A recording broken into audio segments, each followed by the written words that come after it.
ભાવનગરમાં ફાયર વિભાગે મિલકતોને સીલ કરી છે। તો ભાવનગર ખાતે ફાયર વિભાગ દ્વારા તપાસ કરવામાં આવી અને મિલકતોને સીલ કરવામાં આવી છે। 2 દિવસમાં 10 જેટલી મિલકતોને સીલ કરી છે। તો સીલિંગની કાર્યવાહી હાથ ધરાઈ છે। રાજકોટ અગ્નિકાંડ બાદ તંત્ર સફાળું જાગ્યું છે। તો ફાયર વિભાગે 3 ટીમ બનાવી અને કાર્યવાહી હાથ ધરી છે। તો 3 જેટલી ટીમ બનાવી હાલ તપાસ કરવામાં આવી છે। બીએમસી ફાયર વિભાગની પોલ છતી કરી છે। આ સાથે જ નવનિર્મિત મિલકતોને પણ ફાયર સેફટીનો અભાવ જોવા મળ્યો છે। જે નવી મિલકતો બની છે તેમાં પણ ફાયર સેફટી નથી। કોમ્પ્લેક્સની પરવાનગી કેવી રીતે મળે તે પણ એક મોટો સવાલ। તો રાજકોટમાં અગ્નિકાંડ બાદ તંત્ર સફાળું જાગ્યું છે।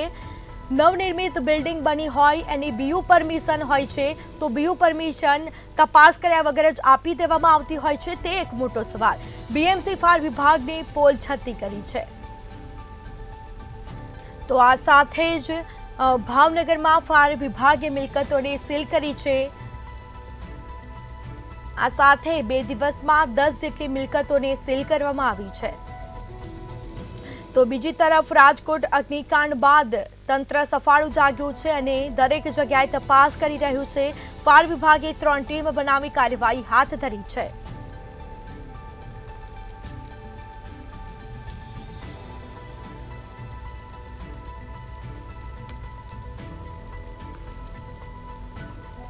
તો નવનિર્મિત મિલકતોને પણ ફાયર સેફટીનો અભાવ અને આ સાથે જ કોમ્પ્લેક્સની પરવાનગી કેવી રીતે મળી તે એક મોટો સવાલ।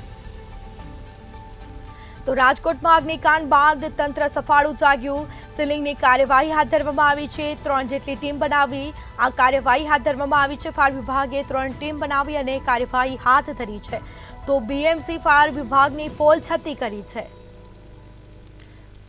તો વધુ વિગતો સાથે સંવાદદાતા હિરેન ચૌહાણ ફોન લાઈન પર જોડાઈ ગયા છે। જી, આજે નવનિર્મિત બિલ્ડિંગ બનાવવામાં આવી છે અને તેમાં પણ ફાયર સેફટીનો અભાવ જોવા મળ્યો છે, પરંતુ નવનિર્મિત બિલ્ડિંગ બને છે ત્યારે બીયુ પરમિશન મેળવવાની હોય છે, તો અધિકારીઓ તપાસ કરવા આવતા હોય છે, તો અધિકારીઓએ કેમ પરમિશન આપી દીધી અને ફાયર સેફટીના સાધનો પણ નથી?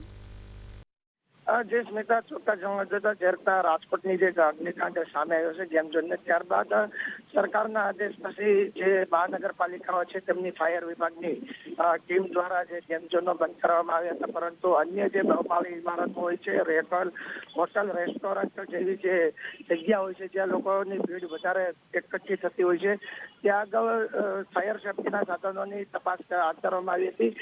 પરંતુ જે ઘટના બન્યા બાદ ભાવનગર ફાયર વિભાગ જ્યારે આ તપાસ 2 દિવસથી કરી રહી છે, ભાવનગર મહાનગરપાલિકાની ફાયર વિભાગની અલગ અલગ 3 ટુકડીઓ બનાવવામાં આવી છે।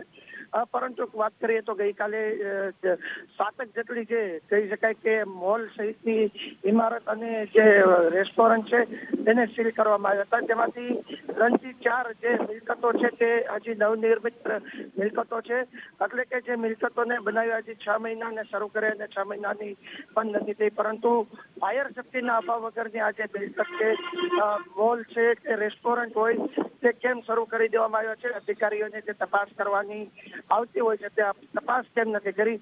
અને જો તપાસ કરી હોય તો આવી બેદરકારી રાખીને કે શા માટે તેમને કામગીરી શરૂ કરી દેવામાં આવી છે, તે સવાલો ઉઠી જઈ રહ્યા છે। બીજી તરફ વાત કરીએ તો ભાવનગરમાં ગેમ ઝોનની અંદર પણ તમામ ગેમ ઝોનોમાં ક્યાંક ને ક્યાંક નાની મોટી ક્ષતિઓ સામે આવી છે। ક્યાંક સ્મોક ડિટેક્ટિવ સેન્સર શરૂ નથી, તો ક્યાંક ફાયર સિસ્ટમ જ નથી, અને ક્યાંક તો જે ફાયર એનઓસી હોય રિન્યુ કરવાની તે પણ નથી કરાવી। ત્યારે જો રાજકોટની ઘટના ન બની હોત તો શું ભાવનગરની જે તંત્ર છે તે આવી ઘટનાની રાહ જોતી હતી, તેવા પણ સવાલો ઉઠી રહ્યા છે।